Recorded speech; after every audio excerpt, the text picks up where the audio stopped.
हाँ जी, 12th class. Yes बेटा, आजकल हम डिस्कस कर रहे हैं बेटा डिपार्टमेंट ऑफ एजुकेशन दिल्ली ने जो आपके लिए प्रैक्टिस पेपर इशू किया है उसे, और मैं आपसे डिस्कस कर चुकी हूँ इसके 4 sections.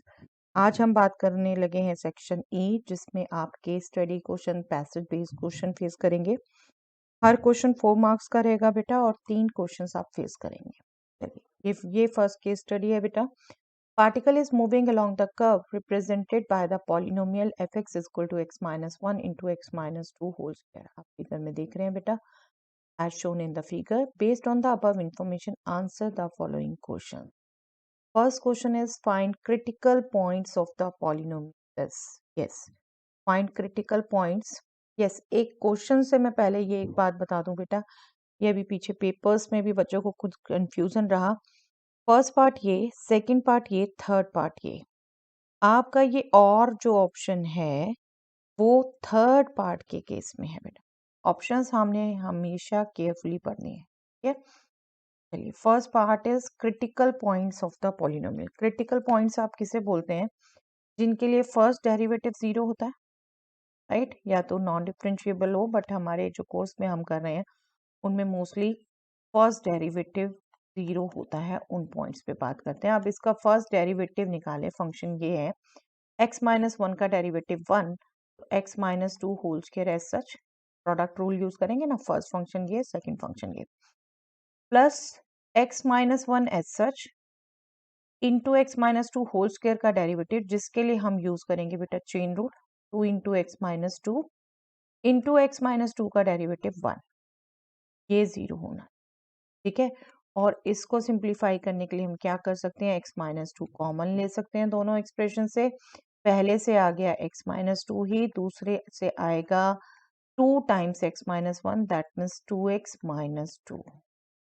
Okay, 2x minus 2, 2 times x minus 1, ये आपका हो गया बेटा x माइनस 2, और सेकंड हो गया 3x minus 4 is equal to 0, that means x is equal to 2 and 4 by 3, rather 4 by 3 is smaller than 2, but दोनों critical point ये हो गए 2 and 4 by 3. Now second part, find the interval where fx is strictly increasing, find the intervals where fx is strictly decreasing. अब increasing decreasing के लिए हम क्या करते हैं बेटा, फर्स्ट डेरिवेटिव का ही साइन चेक करते हैं, और हमारा फर्स्ट डेरिवेटिव ये आया है, राइट। अब हम वेवी कर्व मेथड यूज करते हैं बेटा इसमें ज्यादातर, तो उसके लिए क्या करेंगे, 3 कॉमन लिया, x माइनस 4 बाई 3 एक फैक्टर, दूसरा फैक्टर x माइनस 2। हमने लाइन ड्रॉ की माइनस इन्फिनिटी टू इन्फिनिटी, ये हमारा रियल नंबर लाइन सेट, ये हमारा ब्रेक हुआ 4 बाई 3 जो अप्रोक्सीमेटली 1.3 समथिंग है, और 2, ठीक है, इस पर ब्रेक हुआ। अब जो हमने स्टैंडर्ड फॉर्म लिखी है बेटा, x का कोफिशिएंट 1, x का कोफिशिएंट 1, और बाहर जो है 3 नंबर वो पॉजिटिव है, तो राइट मोस्ट में यहाँ पॉजिटिव साइन होगा, देन इस इंटरवल में नेगेटिव, देन पॉजिटिव, ठीक है। तो जो सेकंड पार्ट में पूछा है fx is strictly increasing, किन किन में हो जाएगा बेटा,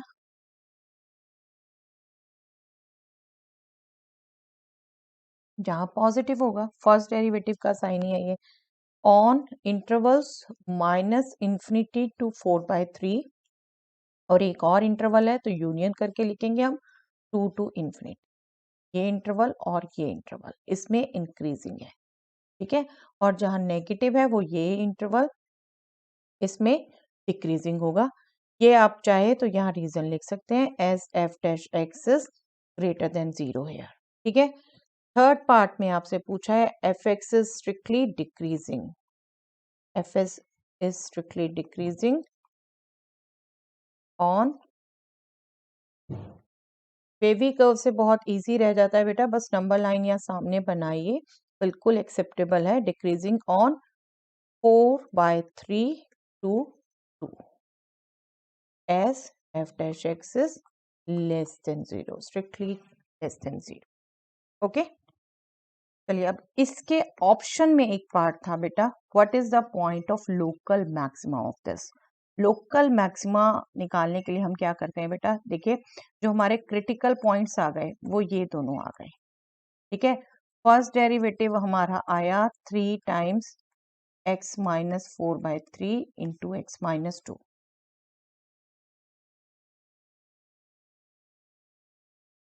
into x minus 2, okay.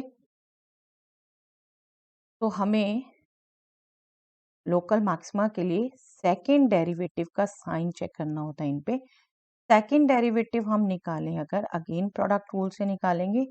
3 constant as such, x minus 4/3 का derivative 1, second function as such, plus 3 constant as such, x minus 4/3 as such, x minus 2 का डेरिवेटिव भी 1। तो ये हमारा हो गया बेटा 3 into x minus 2 plus x minus 4/3, that is 3 into 2x minus 2 minus 4/3, दोनों ऐड होंगे 10/3, ठीक है। हम इसे कर सकते हैं 6x माइनस 10, ओके। अब इस पे हम साइन चेक कर लें, f double dash at 4/3 and f double dash at 2, दोनों पे। 4/3 पे चेक किया बेटा, तो 4/3 पुट किया, ये 8 minus 10 minus 2 less than 0।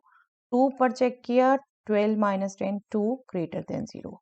Local maxima के लिए क्या होता है, नेगेटिव चाहिए होता है, less than 0। Therefore x is equal to 4/3 is a point of local maximum. आपसे रादर पूछा लोकल मैक्सिमा का ही पॉइंट हुआ है, तो बेशक दोनों निकाल के आप ये वाली लाइन लास्ट में लिख दीजिए, ठीक है, क्योंकि पूछा ही लोकल मैक्सिमा का है। नो डाउट ग्रेटर देन 0 पे लोकल मिनिमा का पॉइंट होगा, बट वो आपसे पूछा ही नहीं तो नो नीड टू राइट, आपसे लोकल मैक्सिमा का पॉइंट पूछा। वैल्यू आप दोनों पे निकालोगे, चेक दोनों पे करोगे, ठीक है। चलिए ये फर्स्ट केस स्टडी थी बेटा। Yes, next case study, px is this function is the total profit function of a company where x is the production of the company. Based on the above information, answer the following questions. When the production is 2 units, what will be the profit of the company? Very simple question बेटा, very simple question. At 2 units पे हमें profit निकालना है, profit function ये दिया है, तो हमें profit of the company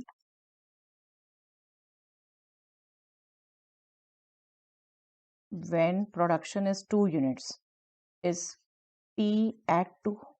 हमें ये वैल्यू निकालनी है, 2 पुट करना है simply, -5x² 2² that means 4, 125 into 2 plus 37,500, okay. बस इसकी कैलकुलेशन करनी है, -20 plus 250 plus 37,500 and this is 230, 37,730।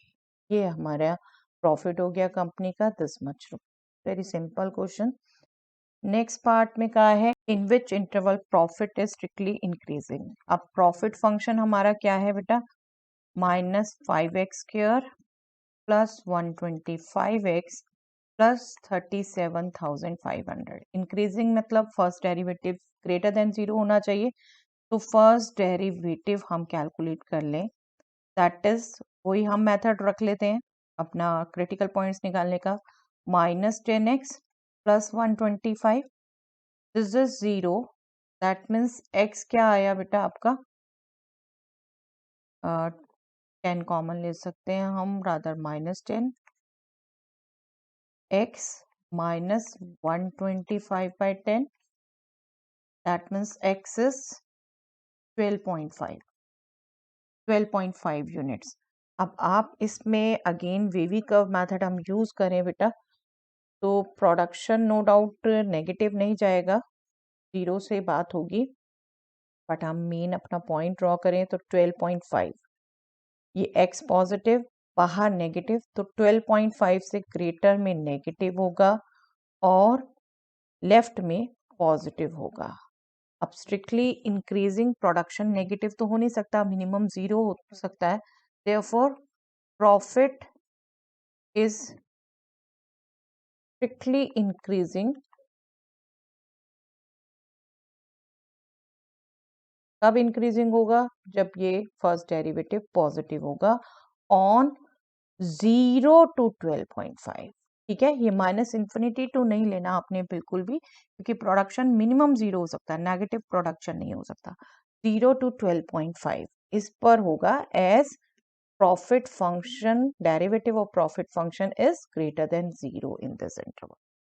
ठीक है, next, what will be the production when profit is maximum? अब x 12.5 आया बेटा, आप इसमें ओके फर्स्ट डेरिवेटिव हमारा आया -10 इंटू एक्स माइनस 12.5। ठीक है, सेकेंड डेरिवेटिव निकालें अगर हम, सेकेंड डेरिवेटिव होगा -10 only, that means less than 0, profit maximum होगा उस पर, that means P x is maximum.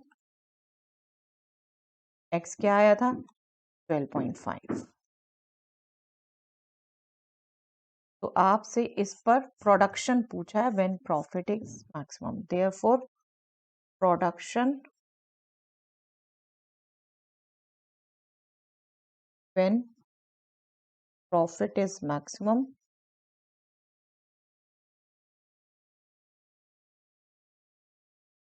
is 12.5 units, right. Production तो हमें एक्स फॉर्म में दे रखा है, तो प्रोडक्शन 12.5 यूनिट्स होगा जब मैक्सिमम प्रॉफिट हो।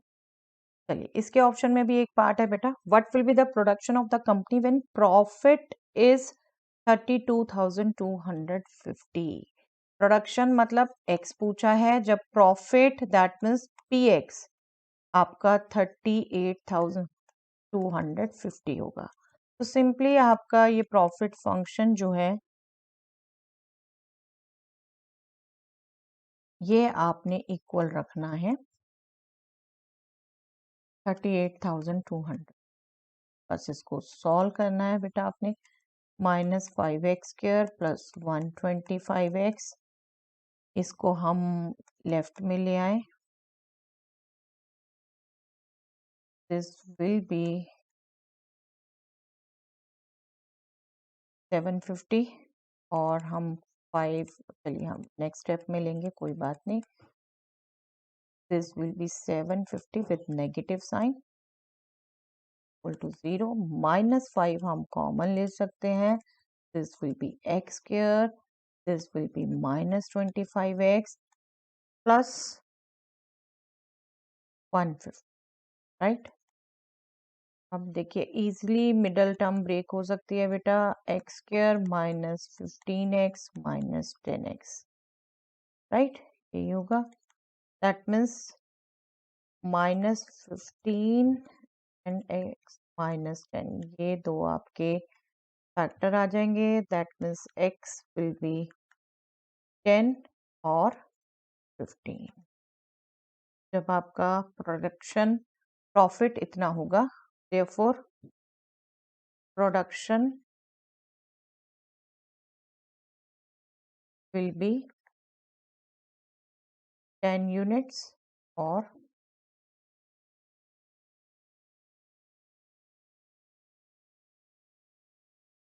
when profit is 38,250। okay, next case study, a factory has 3 machines A, B and C to manufacture bolts. Machine A manufactures 30%, machine B manufactures 20% and machine C manufactures 50% of the bolts respectively. Out of their respective outputs, 5%, 2% and 4% defective। जो factory में bolts बनते हैं 30% machine B manufacture करती है और 20% machine ए करती है 30%, 20% करती है मशीन बी एंड मशीन सी करती है 50%। ठीक है, ए बी सी 30 20 50 अपने माइंड में रख लीजिए ये।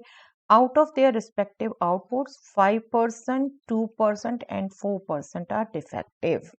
रिस्पेक्टिवली ही चल रहा है बेटा ये, 5%, 2% एंड 4% इनमें से डिफेक्टिव है।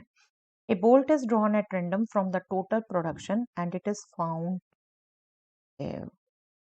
अगेन प्रोबेबिलिटी का क्वेश्चन है बेटा, और आप देखो अगर इसमें तो आपको बोला है बोल्ट्स बन रहे हैं 3 मशीन से, 3 इवेंट्स हो गई एक तरीके से। तो पहली एक्टिविटी है बोल्ट बन रहे हैं, ठीक है। 30% ए से बन रहे हैं, 20% बी से बन रहे हैं, 50% सी से बन रहे हैं। फिर उन बोल्ट में से एक निकाला गया, वो डिफेक्टिव मिला। डिफेक्टिव 5%, 2% एंड 4% है, ठीक है। Based on the above information, answer the following question. Find the probability that defective bolt drawn manufactured by machine. What is the probability that defective bolt is manufactured by machine C? Okay, देखिए second activity का given one of the outcome of first activity. That means कौन सी theorem लगती है बेटा? Bayes theorem. Bayes theorem. जब second activity की probability निकालनी है तो वो थ्योरम ऑफ टोटल प्रोबेबिलिटी। अभी दोनों सेम क्वेश्चन पूछे हैं, लेकिन दोनों में बेस थ्योरम लगनी है, लेकिन एक में मशीन ए से, एक में मशीन सी से, ठीक है। तो हमें इसके लिए चाहिए क्या, हमें पहले हम इवेंट्स एक बार अच्छा डिफाइन कर देते हैं। E1, E2, E3।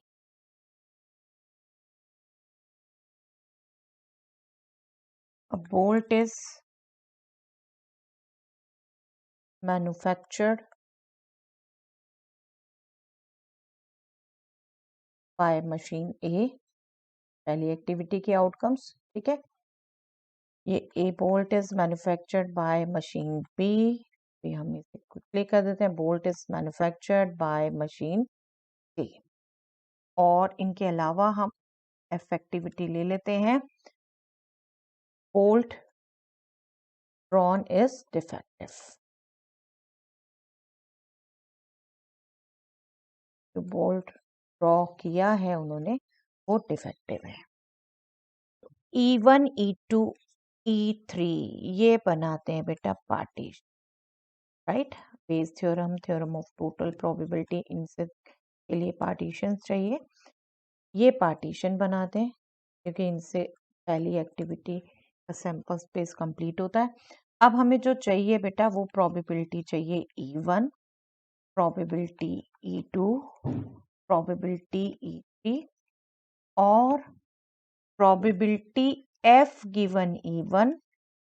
जो हमें सिंबल से ध्यान है थ्योरम्स में, हम वो लिख रहे हैं, और अभी इनका ढंग से मीनिंग समझते हुए हम इसकी प्रोबेबिलिटी लिखेंगे। ओके, जिन्होंने भी मेरे साथ ये क्वेश्चन किए हैं, आई होप आप सबको ध्यान रहता है कि ये हम क्विकली जो हमें चाहिए फॉर्मूले में वो हम कैलकुलेट कर लें। अब हम इनको अंडरस्टैंड करते हुए कैलकुलेट कर लेते हैं। Probability the bolt is manufactured by machine A. अब मैं आपको रिकॉल करा दूं जो हमने नंबर याद किए थे, A B C, 30 production, 20 production, 50 production, ठीक है। और ए में से 5% डिफेक्टिव, बी में से 2%, सी में 4%। ओके, तो E1 मतलब मशीन ए से प्रोड्यूस हुआ है, मशीन ए में 100 में से 30 प्रोड्यूस हुए हैं, तो प्रोबेबिलिटी क्या हो गई 30/100। ओके, 30%। मशीन बी में से प्रोडक्शन हुआ है, that means 20%, 20 out of 100 probability हो गई। और मशीन सी से प्रोड्यूस हुआ है 50%, दैट मीन्स 50 आउट ऑफ 100, ठीक है। आप इसको चाहो तो सिर्फ 0 कट करके, जो आपको मैंने बात की है बेटा, कैलकुलेशन हमारी इजी हो जाती है, हम पूरा ना कट करें। हालांकि देखो यहाँ 1/5 हो जाता है, यहाँ 1/2 हो जाता है, बट हम अपनी कैलकुलेशन में क्या करते हैं, डेनोमिनेटर सेम रखते हैं। एक टाइप की प्रोबेबिलिटीज का डेनोमिनेटर हम सेम रखें।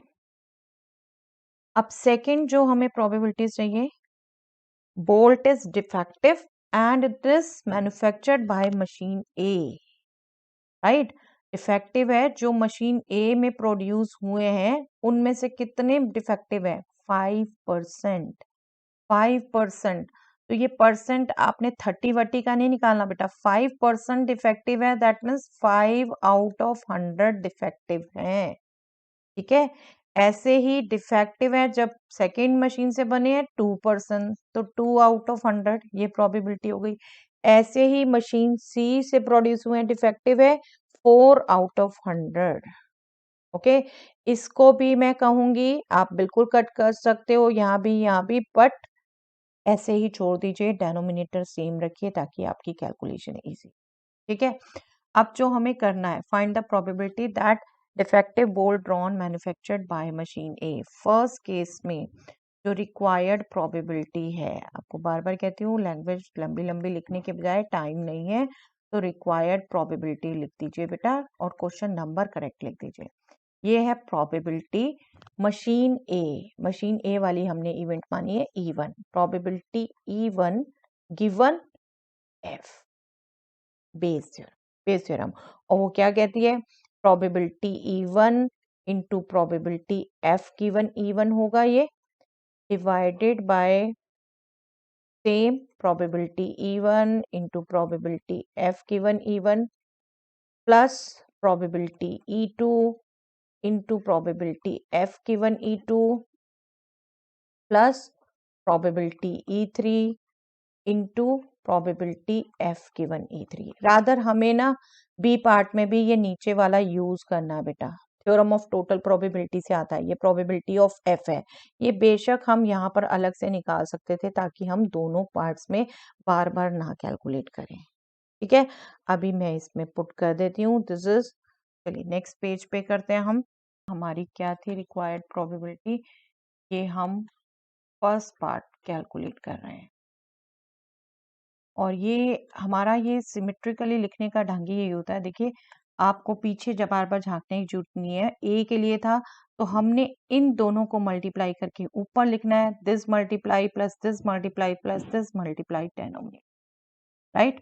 जो साथ साथ मेरे कैलकुलेशन करते रहे हैं इन क्वेश्चंस की बेटा उनको पता है, हम डेनोमिनेटर भी सेम रखते हैं, हम ये भी एक सिस्टम में लिखते हैं ताकि हम क्विकली ये सब कुछ फटाफट कैलकुलेट कर पाए, कैलकुलेशन हमारी लंबी ना बने। ओके, ये हमने सिंपली क्या किया, जो हमारे 3 पेयर लिखे थे हमने उनको मल्टीप्लाई किया, प्लस सेकंड पेयर मल्टीप्लाई किया, प्लस थर्ड पेयर मल्टीप्लाई, और मशीन ए से है तो फर्स्ट पेयर मल्टीप्लाई करके न्यूमरेटर में, और सिंपल इसकी कैलकुलेशन बन गई बेटा। देखिए 15 बाय 1000, अब नीचे भी आपका डेनोमिनेटर 1000 है, जब आप ऐड करोगे 15 प्लस 4 प्लस 20, ये होगा मल्टीप्लाई करके 15 4 20। रादर ये डेनोमिनेटर इसमें भी आने वाला है सी मशीन के लिए, बस इसका न्यूमरेटर ये चेंज होने वाला है, क्विकली निकल जाएगा बेटा। This is what 15 by 1000 cancel, this is 15 by 39। Okay, अब मशीन सी के लिए करेंगे आप सेकंड पार्ट, ये 2 मार्क्स के वाले क्वेश्चन है बेटा, आपको पता है 1 1 2 एंड 2 2 ये रखा हुआ है पैटर्न सीबीएसई ने बार के लिए।